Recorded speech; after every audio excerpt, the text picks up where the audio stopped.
étudiant wu président wu bu tënk association boo xamante ni moo regroupé dentistes yu nekk Sénégal yëpp waaw tey nag dañoo ñëwoon fii nii si zone Mboro bii nii pour def fi consultation boo xamante ni maanaam faj askan bu nekk fii nii faj boo xamante ni du am fay ba pare daal di leen may garab si biir loolu noonu tamit ñu daal di leen yee daal di leen ñaax ñu xam kat importance su seen santé ñuy mën a di dem ci kër docteur di mën a di saytu seen wér-gu-yaram. situation wér-gu-yaram fii naka la tëddee. situation. wér-gu-yaram santé. waaw. naka la tëddee fii.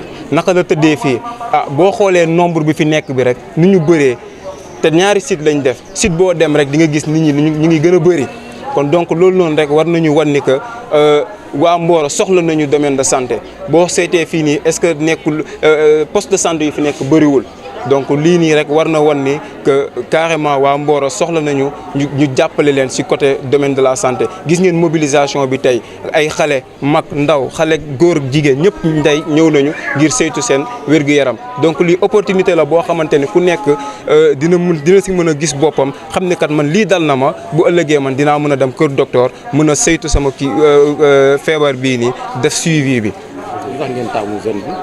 waaw zone Mboro lu tax ñu taamu ko mooy dafa nekk zone boo xamante ni dafa ay usines yu bëri ñoo ko entouré y a beaucoup d'usines yoo xamante ni dañ leen entouré te usines yooyu noonu pollution bi dafay bëri et tout donc loolu noonu pollution bu bëri boobu noonu ak usine bu leen wër bi loolu noonu mën na bokk ci loo xamante ni dina yàq santé wu askan wi. waaw service yu fi jot a am yi 8 services ñoo fi am.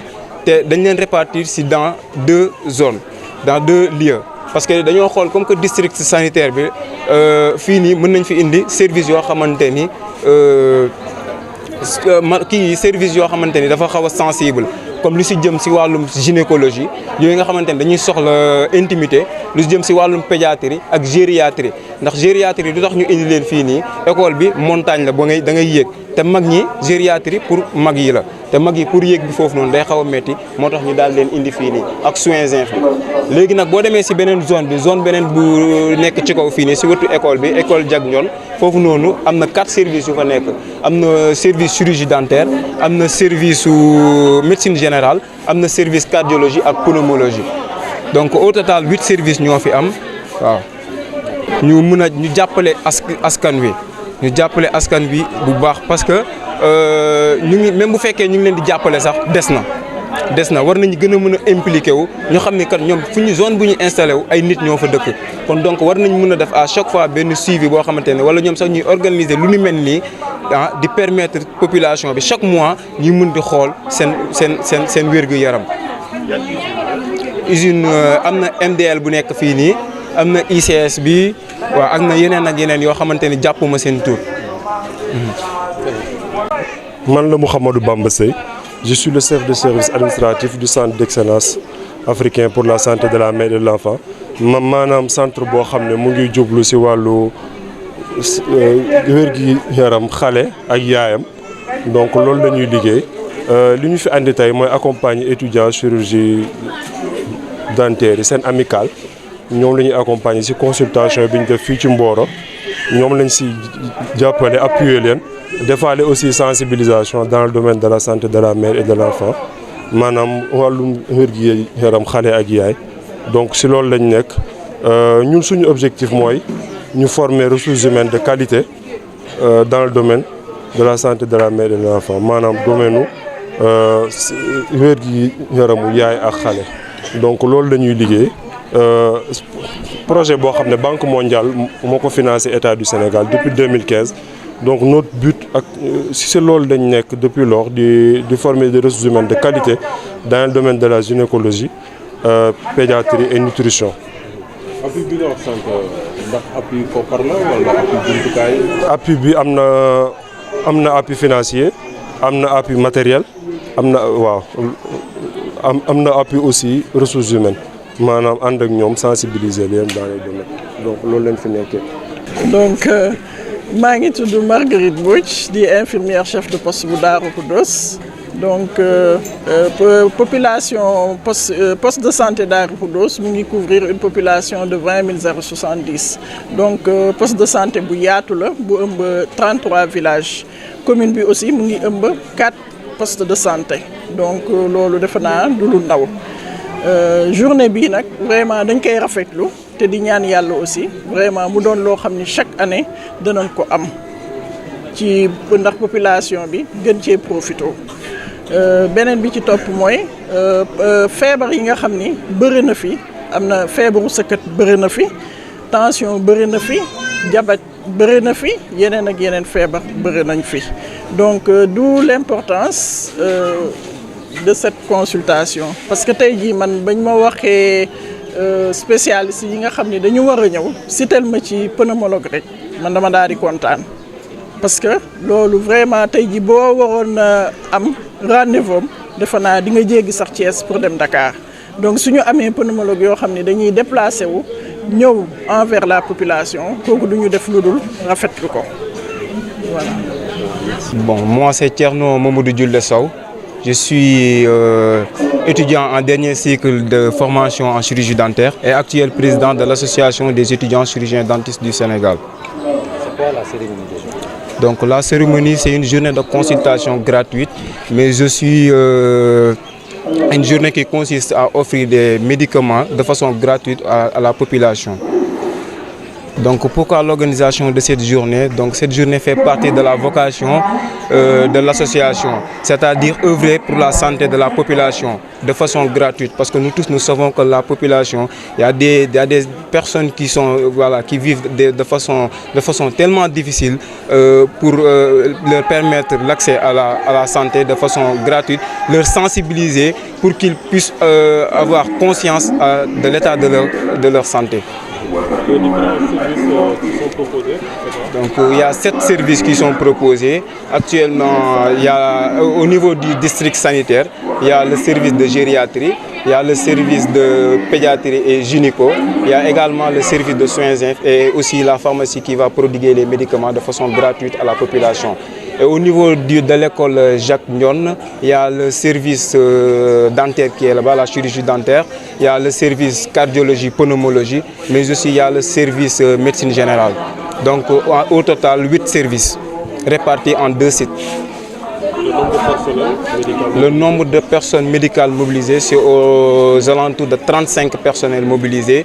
Donc 20 chirurgiens dentistes, 13 pharmaciens, 13 dentistes et 13 médecins et 5 pharmaciens. Voilà, quelle est la situation sanitaire de cette zone? Donc la situation sanitaire de cette zone, là on est en train de faire la consultation. Donc vu la mobilisation de la population, nous tous nous savons qu'on peut en déduire que la population en a vraiment besoin.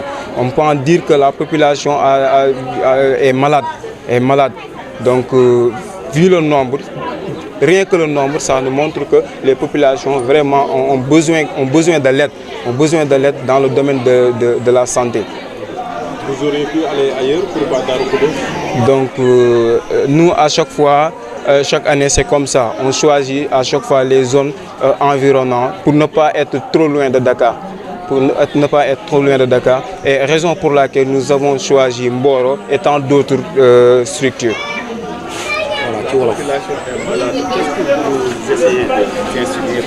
Donc si nous disons que la population ici est malade, parce que Mboro c'est une zone qui est entourée des usines d'industrie. Donc il y a la pollution, etc. Donc tout ça, ça peut contribuer quand même à nuire la population, la santé de la population en tout cas. Quelles sont les pathologies disséquées? Donc les pathologies disséquées, pour le moment, dans le domaine bucco-dentaire, il y a, comment dirais-je, les gingivites, les parodontites sont fréquents et également les erreurs. Et en tout cas, en ce moment, nous venons de commencer, donc là, nous ne pouvons pas déceler le nombre de pathologies fréquentes. Mais toutefois que la consultation est finie, nous allons nous concerter afin de faire un bilan pour voir carrément le réel problème de la population dans le domaine de la santé. Bonjour, je m'appelle Mohamed Bamba Sey. Je suis le chef de service administratif du CEA SAMEF, c'est-à-dire le Centre d'excellence africain pour la santé de la mère et de l'enfant. Nous sommes venus aujourd'hui ici pour accompagner l'association des étudiants en chirurgie dentaire dans la caravane de sensibilisation et de consultation médicale. Donc c'est un partenariat qui a été établi. Donc nous leur appuyons actuellement par rapport à beaucoup de choses. Vous avez des objectifs? Le Centre d'excellence africain, c'est un centre, c'est le Centre d'excellence africain, c'est un projet qui a été financé par la Banque mondiale à l'État du Sénégal en 2015. Donc l'objectif, c'est de former des ressources humaines de qualité suffisantes dans les domaines de la santé de la mère et de l'enfant. Ça, c'est la finalité globale. Donc nous avons des formations en spécialisation en gynécologie et en pédiatrie, c'est-à-dire dans le domaine de la santé de la mère et de l'enfant et en nutrition. Madame Darosa Marguerite Mbodj, infirmière chef de poste de Darou Khoudoss. Voilà, faites-nous un peu la situation sanitaire de la zone, des maladies fréquentes et l'utilité de cette consultation pour les populations. Voilà, le poste de santé de Darou Khoudoss, c'est le poste communal. Il polarise une population de 20 070 habitants. Et la commune a 4 postes en fait, 4 postes de santé dont Diogo, Fass aussi et Sao. Donc les populations, les pathologies qui sont fréquentes dans cette zone, ce sont les IRA, c'est l'HTA, le diabète. Voilà, ce sont les maladies pratiquement les plus fréquentes. Et la malnutrition aussi. L'utilité de cette consultation pour les populations. Voilà, cette consultation, elle est vraiment utile. C'est un souhait même de pérenniser voilà, cette manifestation. Parce que si aujourd'hui, dans cette zone, qu'on dise une zone industrielle, hein, et il y a vraiment beaucoup de pathologies, et surtout les IRA, donc liées vraiment à la pollution. IRA, infection respiratoire aiguë. Voilà, d'accord. Donc voilà. Et du coup, si vous voyez cette consultation, différentes spécialités sont présentes, surtout la pneumologie qui est là pour ces affections-là. Nous avons la gériatrie pour les grandes personnes, nous avons la pédiatrie, la gynécologie, nous avons les soins infirmiers, nous avons la cardiologie aussi, donc et la médecine générale.